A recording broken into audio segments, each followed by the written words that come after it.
The year was 476 AD.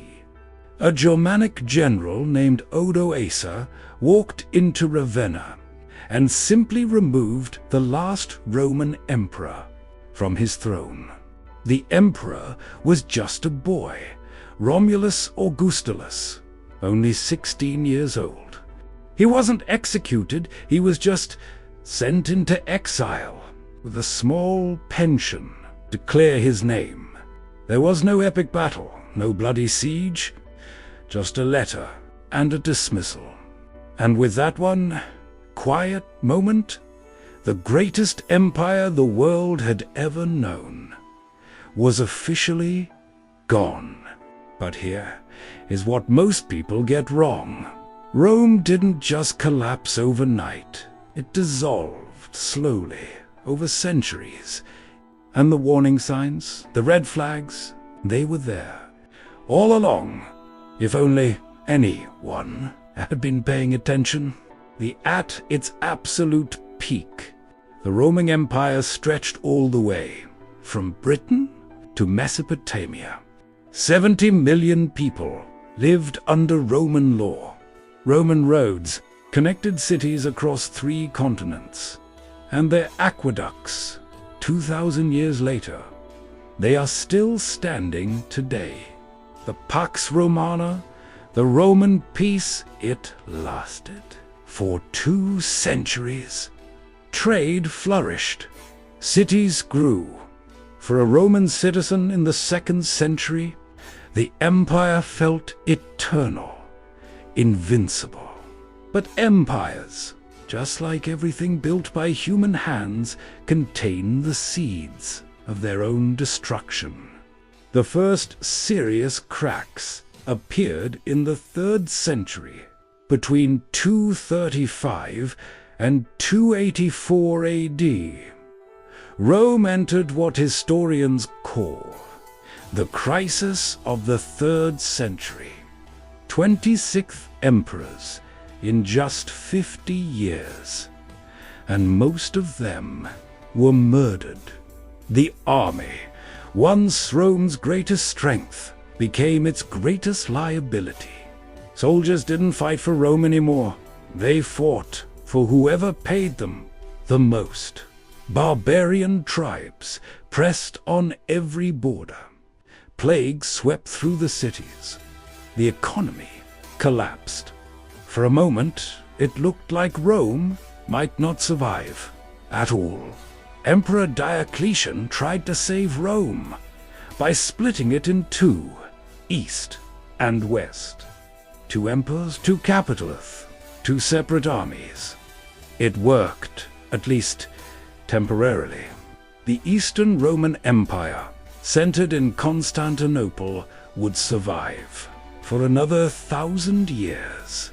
But the Western Empire, based in Rome and later Ravenna, was already dying. Diocletian's reform was like putting a small bandage on a wound that needed major surgery. The structure held, but the disease just kept spreading. Rome's economy was built entirely on conquest. New territories meant new taxes, new slaves, and new resources. But when the expansion stopped, the money stopped too.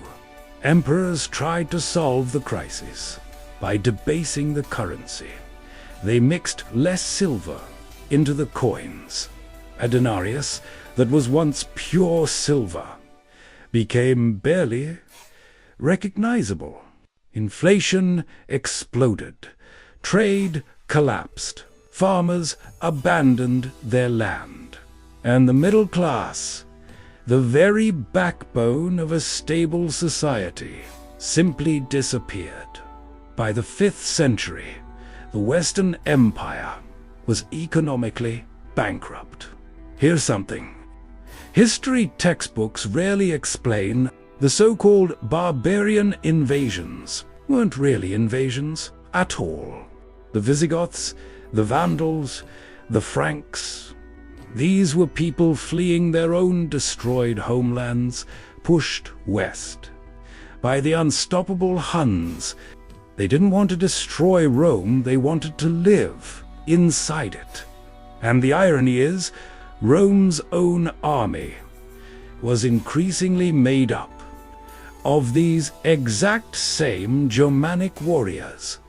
By the time Odoacer deposed the last emperor, he wasn't a foreign conqueror. He was a Roman general who happened to be of Germanic origin.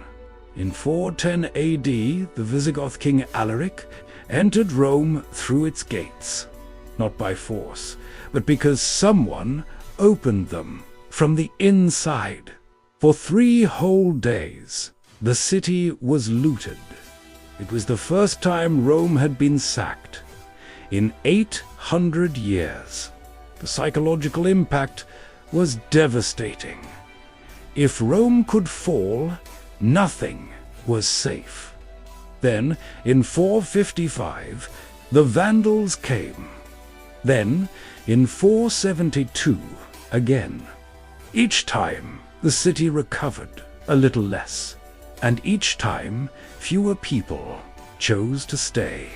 The final emperors of the West were not leaders, they were figureheads, puppet rulers installed by Germanic generals who held the real power.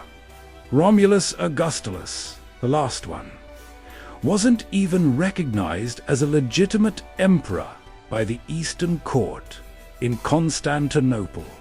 He was a placeholder, a name on a document. When Odoacer removed him, most Romans barely noticed. The institutions had already hollowed out. The Senate still met. Laws were still written. But everyone knew the empire was already gone. What died in 476 was not Roman civilization. Roman law survived in the church. Roman architecture survived in every city across Europe. The Roman language evolved into French, Spanish, Italian, and Portuguese.